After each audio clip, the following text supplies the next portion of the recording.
Hey guys, it's Jake here with Etrailer. Today we have a 2023 Ford F-150 and we're going to be taking a look at, and I'll show you how to install the Curt Class IV 2-inch hitch receiver. Now right off the bat, the first thing you're going to notice is that this hitch is designed to be an addition to your factory hitch receiver. It'll mount up on the frame rail. It does not affect how the factory hitch receiver is installed. And there's a couple of different reasons of why you would be looking for something like this. One of which would be is if you just want to pull a trailer while having another accessory like a bike rack in the top hitch receiver tube. A lot of people will put a hitch step in here, so it's a little bit better platform to step up into their truck while pulling a trailer. But essentially the idea behind having two hitch receivers is so that you can do two things at one time. Now this hitch will have the 2-inch by 2-inch hitch tube opening, which are going to fit a lot of your accessories. Whatever accessories will fit your factory one, it'll fit this one too. You'll have the same hitch pin hole size, which is 5/8 of an inch hitch pin hole. This hitch does not come with a pin and clip, so you'll have to pick one of those up separate. The safety chain loops are nice and large. I will say, with this hitch installed, it does kind of limit you from your factory ones, but we're still able to get that S-hook style in there, or maybe even a clevis style. But both of those are going to fit on the lower one, so you're definitely okay to tow a trailer or use either one of these for an accessory. Now some measurements so you know what you're getting. From the center of our hitch pin hole to the outermost part of our bumper is about 3.5 inches. So that shouldn't be a big deal. If you're looking at accessories that fold up to the back of your truck, you shouldn't have any problem with that. Now from the ground to the top inside of the receiver tube, we do have our truck sitting on a truck lift right now. So we're looking at 25, but the lift that we're sitting on is 8 inches tall. So that makes it so that it's 17 inches off the ground. That is more than high enough. You shouldn't have to worry about any accessory dragging on the ground. Now because this hitch sits below our other one, you are going to lose a little bit of ground clearance. That is going to be about 22 inches. So you're looking at 14 inches off the ground from the bottom of your new hitch receiver. Now another great reason to add this hitch receiver is because it's going to have a higher weight capacity than our factory hitch. This hitch receiver is going to have a max tongue weight capacity of 1,000 pounds and a max trailer weight capacity of 10,000 pounds. When it comes to weight distribution, we'll have a 1,200 max tongue weight and a 12,000 pound max trailer weight. Now keep in mind that is the trailer plus the load included. That is going to be much higher than our factory hitch. Our factory hitch on this particular model has a max tongue weight capacity of 500 pounds and a max trailer weight capacity of 5,000 pounds.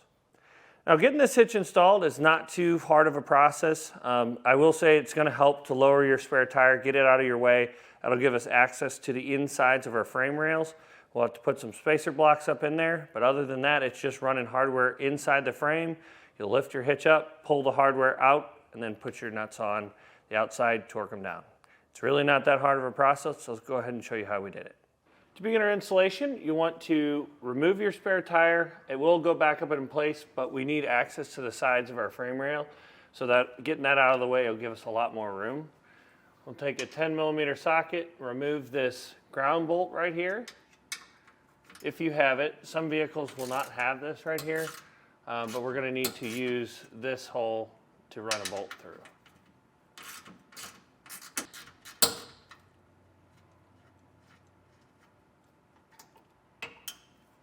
Now on the driver's side of the vehicle, where we just removed that ground, on this side we're going to have this big harness that's going to be in our way. So we'll take a trim panel tool and just pry these fasteners out to give ourselves some more room to be able to get that hardware in place. So on this harness, you're going to have a tab here and a tab on the other side. You'll need to push those in for it to release out of that hole. Now in this opening, you can see there's a little indent. We're going to need to tape a U-shaped block that comes in our kit. We need to tape that in there because that is where our bolt's going to come through, but we need the spacer to make this flat. Now we're going to take the spring end of our fish wire, run it through this hole, and then we'll come out our access hole, thread our hardware on, and pull it back through.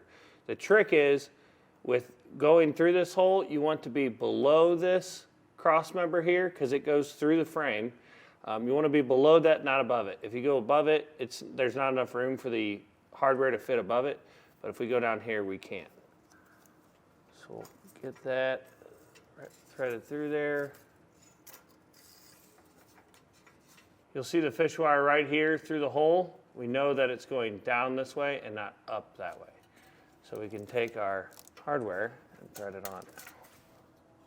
We'll start with a spacer block and then thread on one of our carriage bolts.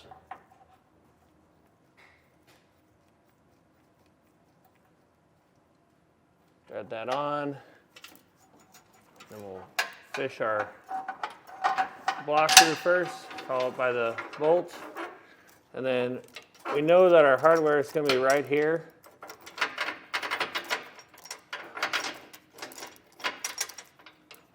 But we'll wait to pull it through until after we get our hitch raced up. Now for our rear bolt, we're going to need to come out of this hole. So this one's pretty easy. You can just loop it around and then throw our spacer block and bolt into the frame. Now up here, we're going to have a similar scenario that we did back here, and we're going to need a spacer block because of this bump out here. You'll get those same spacer blocks that go on the inside of the frame. You'll have 2 extra. And in the instructions, it'll just tell you to fish wire it on here and let it hang. What I found it works better is if you tape this one too. So poke your fish wire through, slide it up here on the frame, make sure it lines up with that hole, and then tape it to the frame. That way it's not going anywhere. This tape being in here is not going to hurt anything. And then open up that hole. Make sure your bolt comes through. So we're good there. Now we should be able to lift our hitch up. Now with that extra set of hands, we're going to take our fish wires, feed them through our hitch holes, and lift our hitch up into place.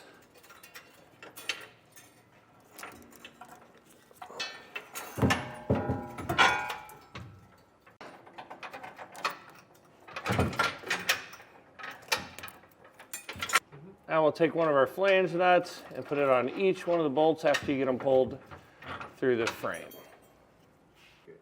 Now before we get our hardware for our hitch tightened down, what we need to do is we need to get our new ground bolt in place, and having the hitch be able to move like this is definitely going to help us. So we'll move it around, and all I did was just flip this ground tab around. You don't have to flatten it out. So if you ever decide to take this hitch off, you can still do that. Just find the weld nut in there, get that started. We're going to tighten that down real quick and then come back and tighten everything else.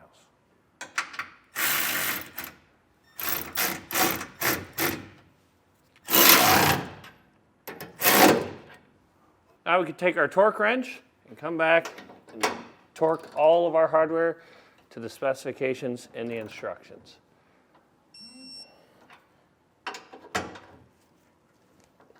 Now we'll take our harness, and this hole right here is designed to hold that. Snap that in place. We should be all good to go.